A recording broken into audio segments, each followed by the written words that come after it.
how to deal with a fight on the streets. And we understand then that on the streets you're not able to use gloves and our protection. But by enhancing our capability of targeting vulnerable areas without hurting our partners, then we are getting way more effective and more sensitive in our movements. There's a spiritual thing into this. You even instruct me how to put my tongue up, same like in the meditation where I get to be more focused. What can you say about fighting that is spiritually for you? Spirit is energy, and your ability to breathe properly moves your energy/spirit around your body. Calm central nervous system is way harder to be targeted by pain. The intention of being conscious in your movement trains as well your subconscious. Can you explain a little bit about the tips, the tricks, and the main mechanisms into self-defense? Basically, if you're in a situation where the person that you're facing is angry, the worst thing you want to do is to close your fist. Every movement we do, we're supposed to have a flow state. And in a flow state, we definitely need meditation techniques. One of those is breath work.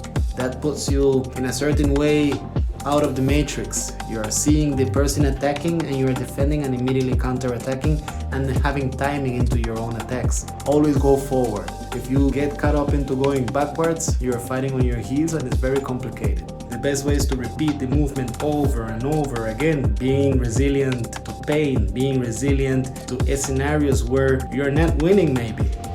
Welcome to the YokoVillage podcast. We're here in Santa Teresa, Costa Rica with a very special guest, Jonah Richards. Welcome, Jonah.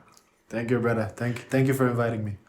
Jonah, you've been my teacher in self-defense, and I coined it spiritual self-defense. Perhaps you can share a little bit today about what we do, what you do. You're a true master. Maybe you can just share before we get into things. Where do you come from? Come from Limon, Costa Rica. And how did you get into martial arts and self-defense? I started doing Krav Maga some years ago, I think 2009. Some years ago I started into Krav Maga, which is a system for self-defense. And then with that I started as well with light fighting. What exactly is light fighting?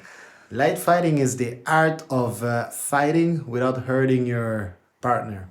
So you are focusing on targeting vulnerable areas with a tactic that is applied for self-defense, but your main objective is not to hurt your partner, but to become effective on your movement, enhancing your biomechanics in order to be able to defend yourself effectively and properly. Amazing. So, I mean, what we do is we essentially spar. We fight. It's like Fight Club. Yeah, it's very similar than a fight club, and indeed we are sparring. The only reason why I call it light fighting is because the absence of gloves and protection. So it's very light. Otherwise, we will hurt ourselves. But our main objective is how to deal with a fight on the streets, and we understand then that on the streets you're not able to use gloves and our protection. But by enhancing our capability of targeting vulnerable areas without hurting our partners, then we are getting way more effective and more sensitive in our movements. So it works a lot in order to develop speed, to develop efficiency, effectiveness in every area that involves self-defense. Yes, and it has been the closest thing for me as was Fight Club. For those of you who are fans of the movie Fight Club, great movie, I've always connected to it because there's something about a man fighting, and I don't think I've never seen anything like what you do, and that's for me it became it's almost like an addiction, a great one. Coming in there and giving everything you've got, really fighting. Getting into some pain for sure, but without getting injured, without getting your teeth broken, without having black eyes or your ribs broken. Tell us a little bit what happens in your classes, in your trainings. What happens is that we are trying to achieve resilience as well. Resilience starts not just from the body but from the mind. So being able to stand a little bit of pain, I think is essential in order to be able to defend yourself. I think that might be a missing point in the many self-defense approach that coaches sometimes avoid putting their students under a little bit of pain. I think in order to be able to control your movements, you need to understand what is pain. But of course, we try to respect our partner and take care of him. So that's the essence of control itself. If I'm gonna be able to hit you, punch you in your face in the knockout area, I want to be able to be effective, not just to achieve the point, but to not hurt you. And by doing that many times repeatedly, you're able then to hurt and you're able to move in a smoother, more effective way. So there's a spiritual thing into this. I mean, you even instruct me how to put my tongue. It's same like up, same like as if in the meditation where I get to be more focused. What can you say that's spiritual about it? I can say that for me, it has been the best meditation going to your classes, to your trainings, because I don't think about anything, and I always feel so much better after. Yeah, so that's what can you say about fighting that is spiritually for you? Spirit is energy, and your ability to breathe properly moves your energy slash spirit around your body. Also, the intention of being conscious in your movement trains as well your subconscious. So, when you're in a real threatening situation, what's going to come up first is what you've been training. And if you've been training this in a way where you are learning to be composed, you're learning to control your breath, which at the end is going to be able to control your mind, I think it enhances your effectiveness and the capabilities to defend yourself properly. So I think every movement we do, we're supposed to have a flow state. And in a flow state, we definitely need meditation techniques. One of those is breath work. Plenty times athletes get they are targeting hard workouts but with no proper breath work, so the effectiveness into for them into getting into flow state, it really reduces get reduced for them. So being able to breathe properly makes everything spiritual pretty much. Yeah, and also you get to focus, right? Exactly. Can you share a little bit the difference between your art of self-defense and self-defense that others teach? Yeah. The difference basically is that I focus not so much on techniques. I focus more on patterns, the enhancement of skills, and tactics while you're moving. I believe that self-defense is something that everyone has intrinsically. They are capable of defending themselves, but they haven't been able to target that into them. So we can see now in the combat sports that pretty much every fighter has his unique style, his unique fighting style. The same thing happens with people around walking without the proper training. So my goal is to make this person be able to enhance and to exhibit their own capabilities, their own style. And one way that we do it is repeating it over and over again in a way where the focus is not to make points to gain 1 round or 2 rounds. The focus is to understand how to move in a fight, how to move, how to target vulnerable areas, how to move forward, how to try to hurt the person, but without hurting your partner, which it puts us into a statement of control. We need control in order to fight. And that's what happens most of the time, right? When you're in a bad situation in the street, what happens? You lose control, right? You lose control. You get angry. If you can fight without getting angry, you are a dangerous person. Main thing that happens on the street or in any self-defense situation is that people get either angry or afraid.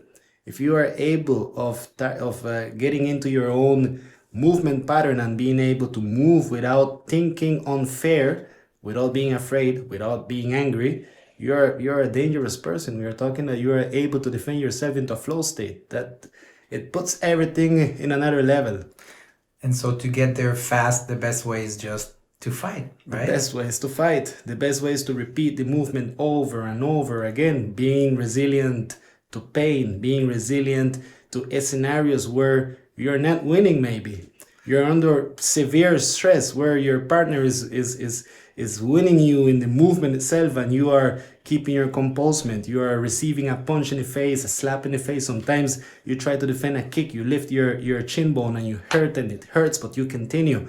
And you're enhancing your movements and you're making a blueprint into your central nervous system, especially the subconscious, where he or she is learning how to apply the movement according to the situation. That's really incredible explanation. Your studio is in Santa Teresa, right at the At the beach, Santa Teresa, right at the beach. and that's also been a great place for takedowns. I've Yeah, experienced a yeah. bunch, and I got into a lot of pain in the beginning, and I was a little bit afraid if I should continue or not. But then I found myself really, I was always afraid for my neck, for certain places that what happens if I'm injured, and then really like there's been a process of understanding how to cope with it, and then also seeing my body reacting better to pain.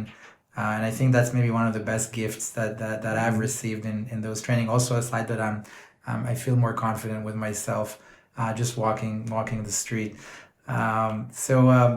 Jonah, there are some tips and tricks and principles into self-defense. What I love about that, like that you explained me in the first class, like, oh, sorry, which is actually that is actually a fighting position, right? When I'm like saying I'm calming the other person, can you explain a little bit about the tips, the tricks, and Yeah. the main mechanisms into self-defense? Basically, if you're in a situation where the person that you are facing is angry, the worst thing you want to do is to close your fist. That's an indication of we are ready to fight. So keeping your hands open, keep your hands close to you, but in open, it comes first your central nervous system, because it's a is a neurological pattern that we have innate since we are children, and it gives the opponent, in this case the opponent, the idea that we are not fighting, but the hand travels faster open than what it travels closed and with the fist, and it carries the same possibility to create damage. So that's why we train over and over how to slap people in the face, which is hard to stop at a point, and it's harder for the person to predict. So that's the reason. Jonah, you also have some past in physiotherapy, and you have kind of healed a shoulder injury that I had, that I got in a gym.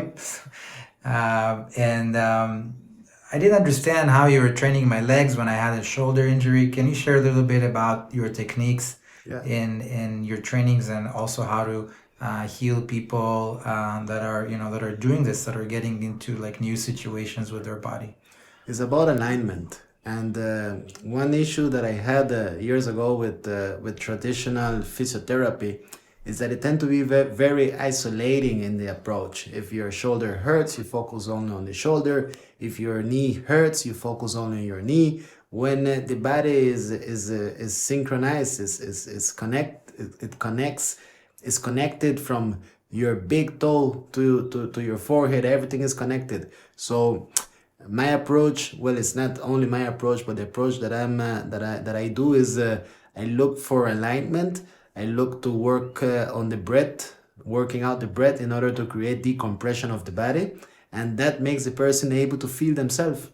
Pretty simple. You feel yourself, you acknowledge the pain in a certain way, and that by acknowledging the pain, it releases it.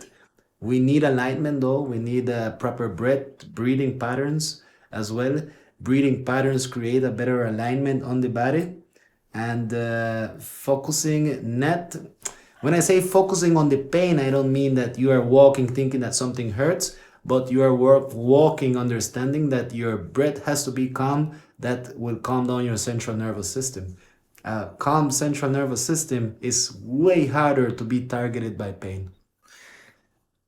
So let's watch for a minute how this looks like. We've prepared a few videos. Do you mind? Let's see those. Yeah.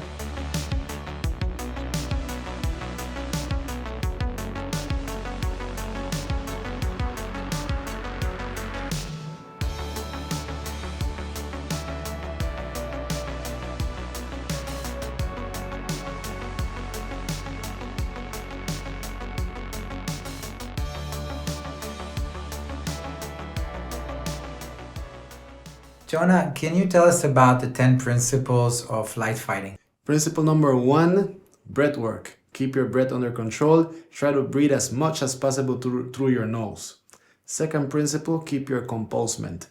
Even if you are quote unquote losing the fight, keep it there. Keep yourself there. Keep trying to defend. Keep trying to attack.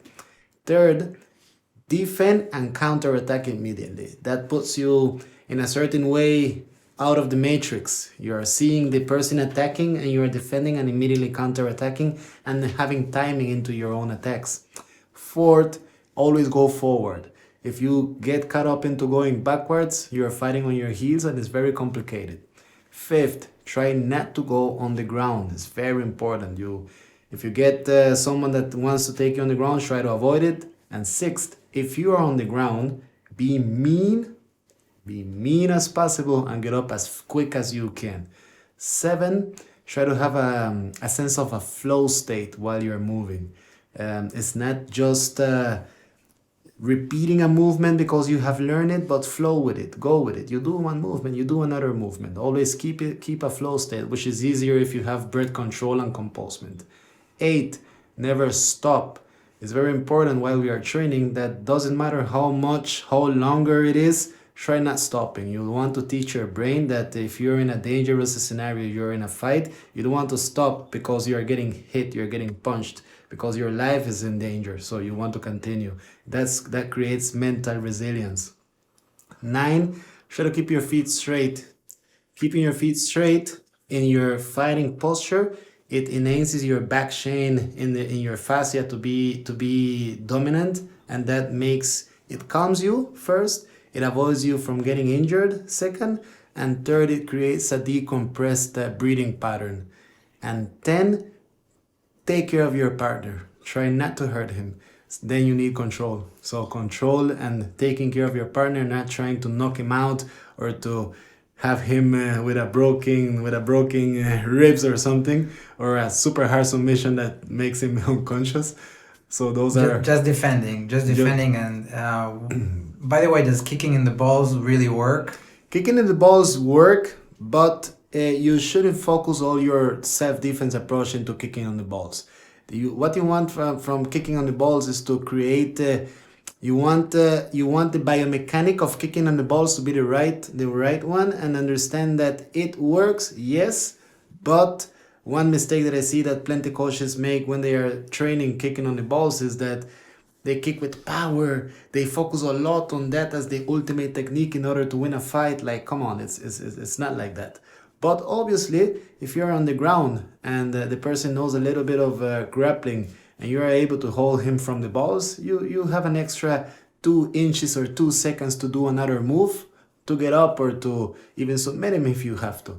So kicking on the balls, it works, of course, but it shouldn't be your ultimate approach in order to be able to win a fight or to get out of a fight. Because at the end of the day, even if I kick somebody in the ball, somebody bigger, stronger than me, it won't work for too long, right? Exactly. It gives you an extra seconds maybe to counter, to make a follow-up, but it shouldn't be your one and only idea. Okay, I'm going to kick him on the ball and that's going to give me the fight. That's an utopia. It doesn't work like that. Jonah, so in your self-defense classes and retreats, you do retreats, right? You do all kinds of stuff. How can people get in touch with you? What can you, so if somebody already lives here in Santa Teresa, they can come for classes, right? A few times a week. Tell us a little bit about the options. Super simplistic.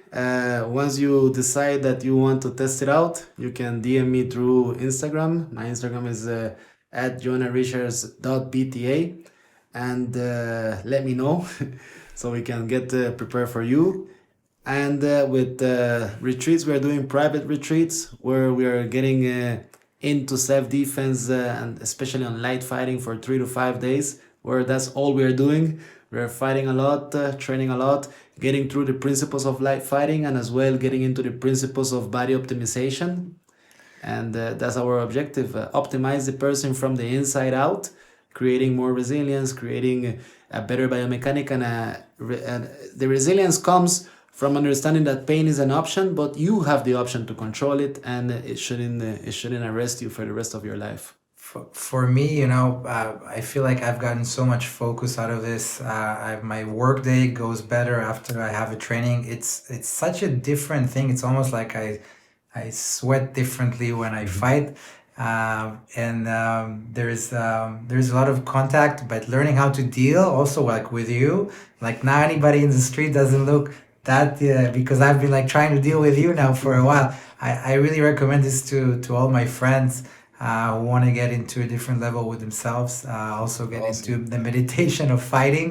I think the fact that you're here in Santa Teresa and that people can come and sign up for this, and whether it's also for men, for women, for basically for most ages, right? From starting what age can you sign up for this? Well, I had students 11, 12 years old, as crazy as it might sound, but the approach is pretty much the same. You're a little bit more careful with a child, but at the end of the day, is the same approach. You know, it's light fighting. My objective is not to hurt someone. My objective is to let him fight with control. If you are able to fight with control, you are able to control your emotions. If you are able to control your emotions while you are defending yourself, you become a very dangerous person. I guess a lot of the time, what we fail to do is to react well, and this is one of the Exactly. things that could really put you in place in your reactions. Exactly. And we all need to learn how to better react in Exactly. different situations. If I'm able to hit you in the face without really hitting you, and I understand the principles of the patterns to create speed, to create effectiveness, efficiency, while I'm kicking, punching, even fighting, even grappling, I'm a more efficient person when it comes upon self-defense. My emotions supposed to be under control, but it's harder to learn how to control your emotions if you're not able to control your body. You need to control your body, and that will make you control your emotions as well. Jonah, before we go, let's watch one last video of a very funny training that we did.